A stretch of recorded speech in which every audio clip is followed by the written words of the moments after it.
So what happens is the moment you take the tissue out, it has to be submerged in some holding solution. When we're slivering, when we're prepping the tissue, it has to be covered, it has to be constantly kept moist. When we're dissecting, the surface has to be moist and the environment has to be moist. So they are kind of bathing in a puddle of solution. When you put them in a petri dish, you always have to make sure that they're all submerged in a petri dish. So you're just putting it in kind of half is sitting outside of the air and on the air. Placing grafts, the same thing. How long they sit on the hand, they can dry out. When they're placed at the proper depth, they can dry out. So at every step of your procedure, beside what you do, the tissue can dry out, so be conscientious of that. So unfortunately, I don't know if you can see this well. This is a plump and shiny tissue. That means this one is well hydrated. This one has a dull look to it. That means this one is dry. And I exaggerated in drying so you can see really the difference.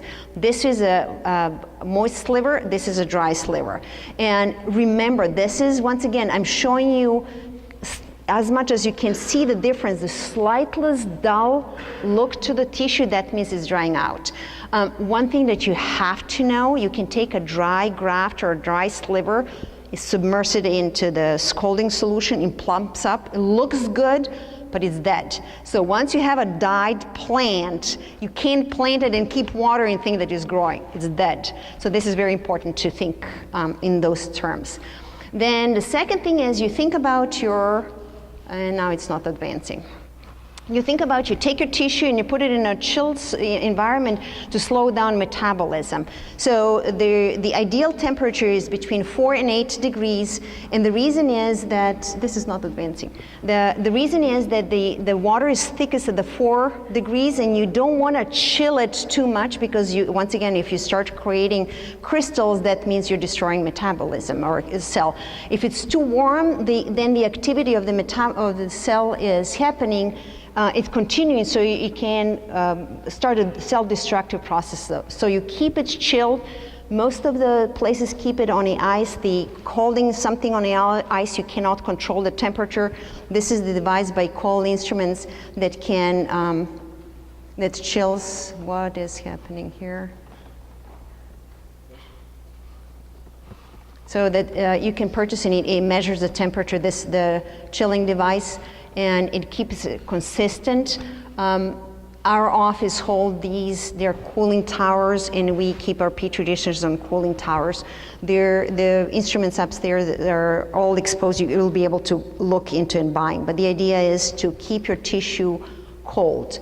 Once you move the tissue from one environment to another, so we're looking at ischemia, we're looking at shock in temperature, and so the holding solutions are very important. You want to create an environment for the cells so it doesn't swell.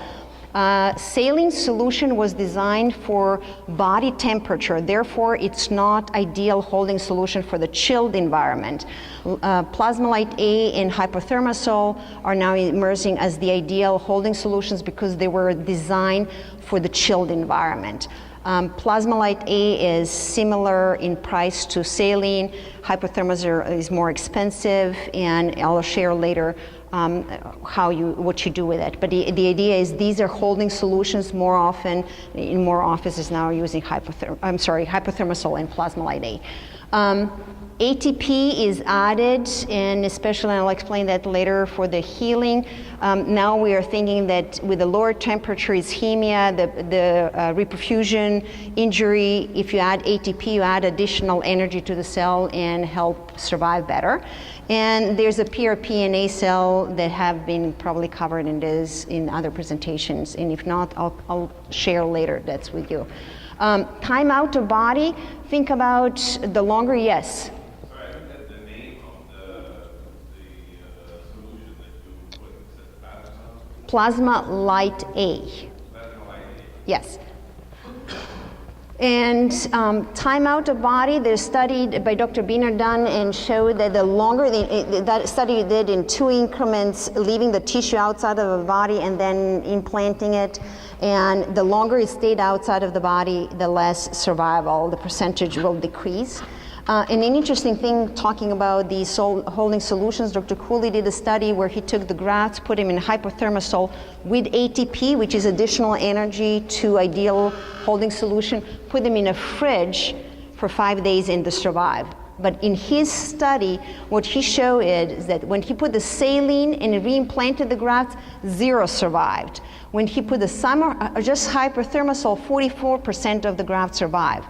But the hypothermosol in ATP, he had the 72% survival. So what he did with this study, and if you grab the forum, if you're not already a member of ISHRS, there's a forum upstairs, and this article explains holding solutions. Please make sure that you grab the latest forum, it's free, and read about it. So it's really interesting. So another factor that can environment affect survival of the graft is the blood supply. How many sites you put per square centimeter can damage blood supply, how deep your sites are. The more density you put, the less blood supply, the more chances of poor growth. If your sites are deep, you can damage the blood supply. If there's two theories, one is that if you put your sites sagittal or coronal will be paralleling the blood vessels in causing less injury. Their study showed where Dr. Shapiro and Dr. Wong did side by side on the same patient, and it seemed that they grew the same. So nothing really showed between coronal and sagittal that had any improvement on blood supply. And another component of survival of your grafts, think about it, take 3 to 5 days for blood vessels to regenerate, and that's yet another component that can be, it needs to be considered, and this is why ATP is now added as something you give to your patient to apply, to spray on after the transplant. It's like giving a battery until the power gets back on. So that's about the ATP. The second component of graft survival, beside the environment and drying and how it's preserved, is the injury. What do we do? So there are two things that you want to look at is transection. If the integrity of the follicular unit is damaged, cut through, it's called transection. And then the other one is a crushing of the hair follicles. If you look at this picture, you can be the person transecting when you're harvesting. These follicles are transected during the harvesting. If you look, this is a strip. If the transection happens on this side, it's usually happened by the assistants during the slivering, but this is happening by physician's hand during the harvesting. So the blade can cut through the hair follicle, or if there are fragments on a tissue and the assistant is gonna scraping to clean the fragments, she can damage, and this is the one that I want to show you back. This one is damaged by scraping with the blade. This is an intact follicular unit, and these are transected. You see it's missing the top. This one is missing the top. This is totally, these two pieces don't connect, and this is a transected. So this is all what you can do with the blade. The second damage you can do with the forceps. If you look at, there's a certain position where you hold your tissue. If you think about the graft, while preparation, you hold by the top, while placing, you hold it by the bottom, but never in a structure in between. So the top or the bottom. When you're placing, we need to hold it by the bottom. If we hold it any higher, that's where we crush follicles. And there's a study did between chubby and skinny graft. Chubby graft will be, and you can look on this, this is a chubby graft. It has some fat in between the follicles. This one doesn't. Usually we say that the FUE grafts are skinnier than the grafts dissected from strip harvesting.